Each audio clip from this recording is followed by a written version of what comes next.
So this is Danny Flexen here for Seconds Out. Delighted to be joined by Liam Williams. Liam, how are you? Yeah, mate, I'm good. Thank you very much. Yeah, mate, I'm training hard. I'm eating well. Just life is good at the moment. Yeah, I was saying to you, like off record, you've just come back from holiday and you were ready to step in. You were on weight to step in to fight Chris Eubank Jr. for a second time. What's that all about? Aren't you supposed to let yourself go between fights a little bit? Yeah, well, do you know what? I didn't fight in February when I saw. Um, I had my little bit of downtime. I had a bit of time where I was like kind of beating myself up and having a cry and, you know, being just being upset over it and whatever. But like life goes on. You have to get back on the horse and you push on. So I got all that out of the way, and I've been training since. To be honest with you, I've been pushing hard in training and keeping on top of things, even my diet as well. So um, I'm I'm a stone. I'm 14 pound over my fighting weight right now. Well, that's So pretty like good. yeah, if it for you for people who know that that's like fucking hell. That's very light for Liam Yeah. because I lose a lot of weight even fight week. Um, yeah, not giving any numbers away, but I wasn't I wasn't a great deal lighter than this even fight week for Eubank. Wow, that's pretty impressive. You said you were beating yourself up a lot after the Eubank defeat. What was the kind of what did you take from it? What could you have done differently, or what would you have liked to have done differently? To be honest, you mate, there was a couple of things which I just kind of kicked myself because I don't have to word this without sounding like I'm making excuses, but I'm not going to go into detail. There was reasons. If I had pulled out of that fight, then it would have been, my reason would have been well good enough. But me being me, I done. It'll be all right. The fight will go on. The fight, I can still win. I'm quite mentally strong in that sense. Um, I'm not afraid of anybody. I'm like, I'll step off the street now. I'll fight somebody Saturday night finally too.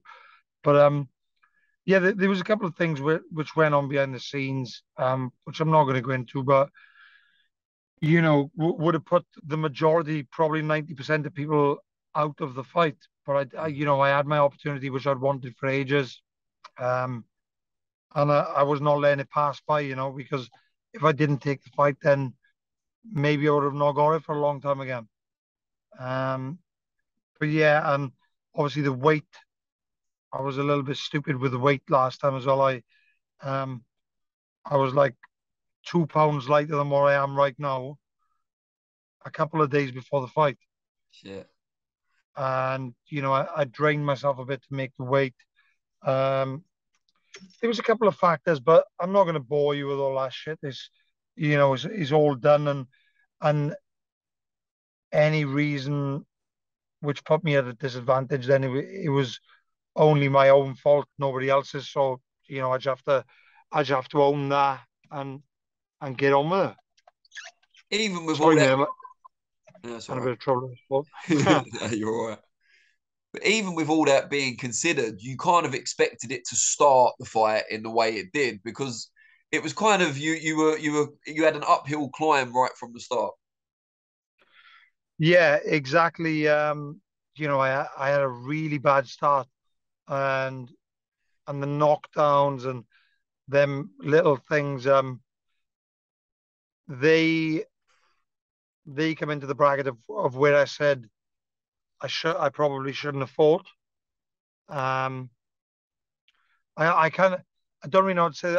I keep kind of like teasing at something, but I'm not going to put myself out there for that to be public. Um, yeah, but the knockdowns and all that kind of stuff. It was obviously the weight played a part.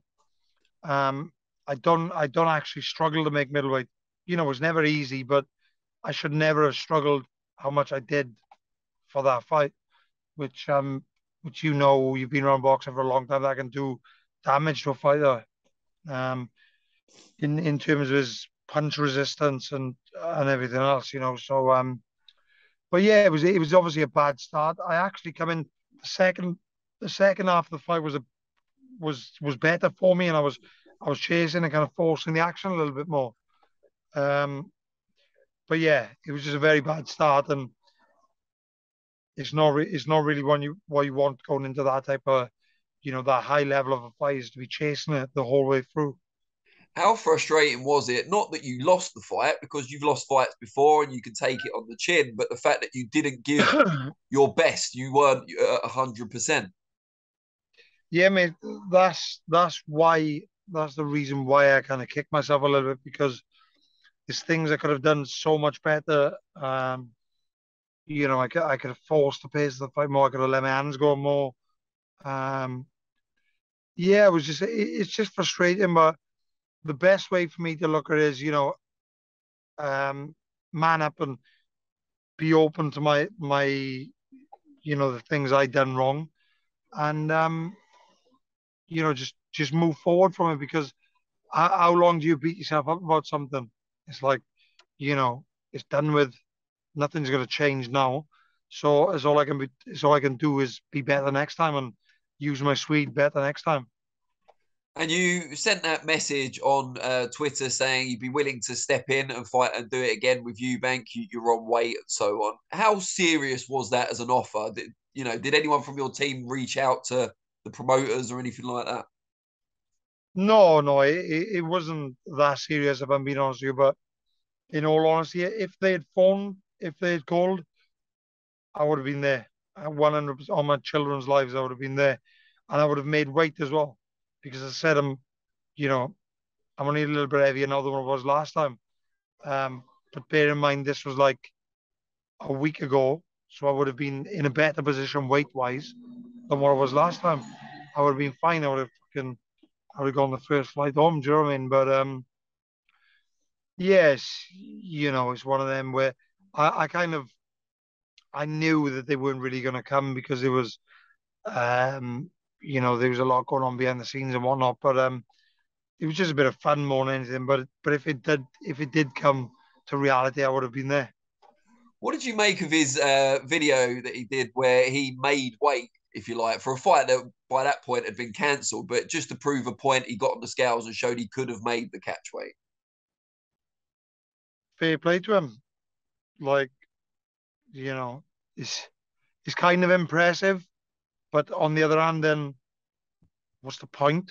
Why why do you want to boil yourself down to make that weight when you're not doing it for fuck all? You just you know yeah, but it was impressive, the fact that he stayed professional enough to do it and just to prove a point and whatever. But what what was it, 157? Yeah.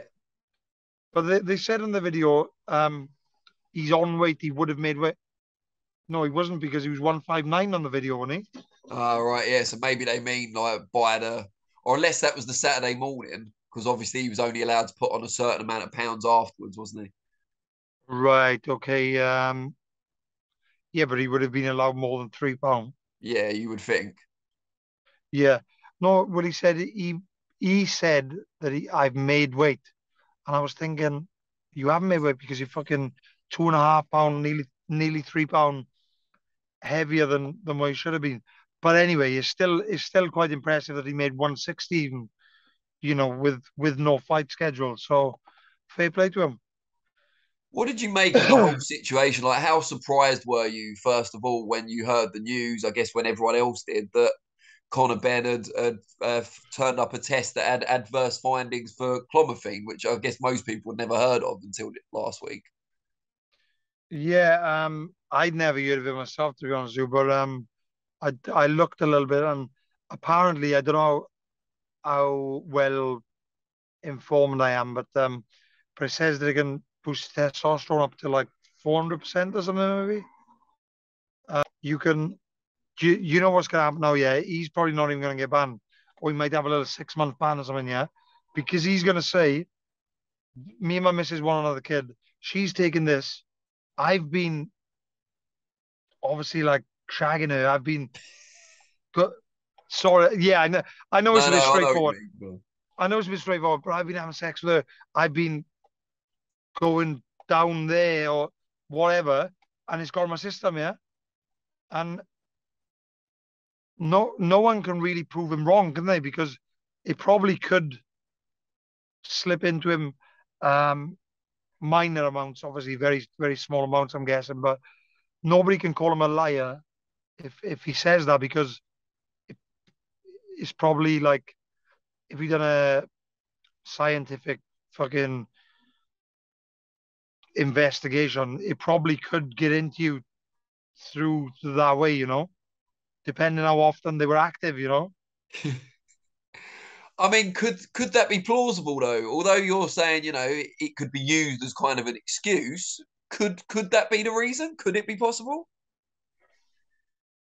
Well, I don't know if that was to be the excuse and that was to be the reason, then it's not illegal for his missus to be taking anything, is it? No. And it's not illegal for him to be having sex with her either. So No. it's like, where do you draw the line? Like, Yeah, it's a I tough one, don't know. isn't it? It's a funny one, but I personally think that's what's going to come out next. Is that what I've said has happened, but What did you make of the efforts to still put the fight on after the result had been made public? Because a lot of people have criticised that and said they should have just canned it as soon as everyone found out. ridiculous, man. I think I think it's an absolute fucking joke, to be honest with you, because you know whether people wanted to see the fight or not. Um, let's just say Eubank, you know, um, I would never wish that on my worst enemy, but something bad happened to Eubank here, and you know what I'm saying, yeah. If something bad happened, then fucking hell, they would be um, everybody would just get ruined. Boxing would be boxing would look terrible, terrible. No one, so many people would turn their back on it. Yeah, yeah, it's Um, awful. even if the British Boxing Board of Control let that fight go on, then they would have been sued, or they would have been. There's been questions about the board of control as well, in that they knew about the result September 23rd, so around 2 weeks before the fight, and they only said they wouldn't sanction the fight a couple of days before. So Yeah, yeah, go on. they kept it under wraps. Like the main thing is, regardless of all that shit, yeah, the main thing is they stopped the fight from happening. Whether it was 2 weeks, 2 months, 2 days, it doesn't matter. They stopped it, and that was the right thing to do. Um, but I don't know. I don't know.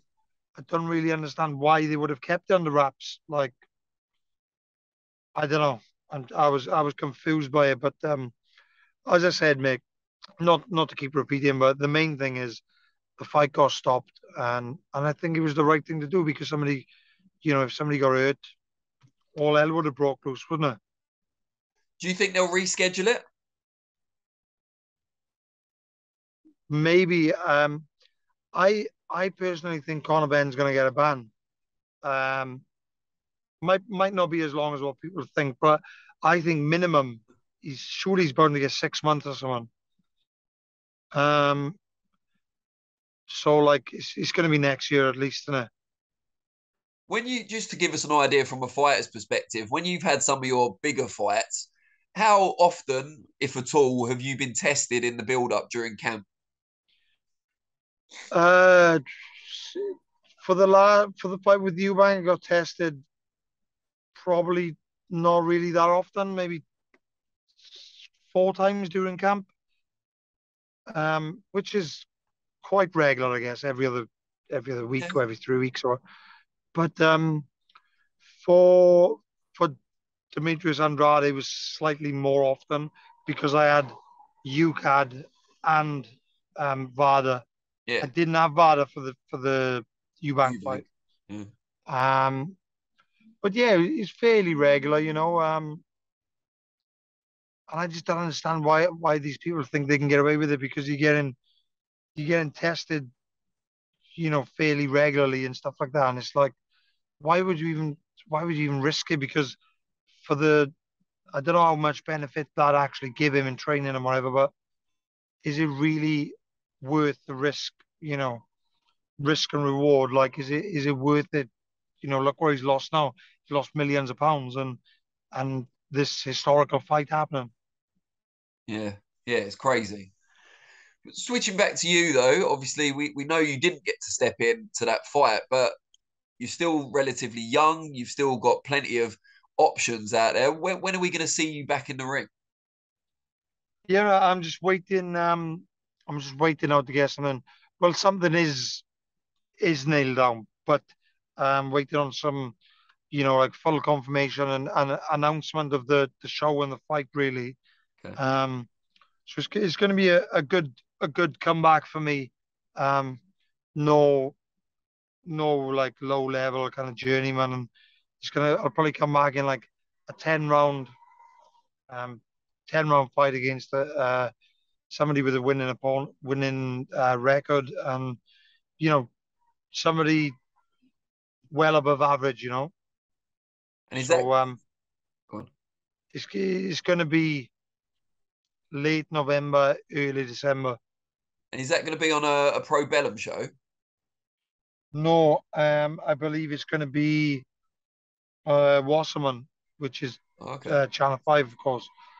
So yeah, we just waiting on everything to be finalized with that and announced maybe today, tomorrow, by the end of the week. By the end of the Oh, week. that'd be brilliant to be on terrestrial television though. Yeah, mate.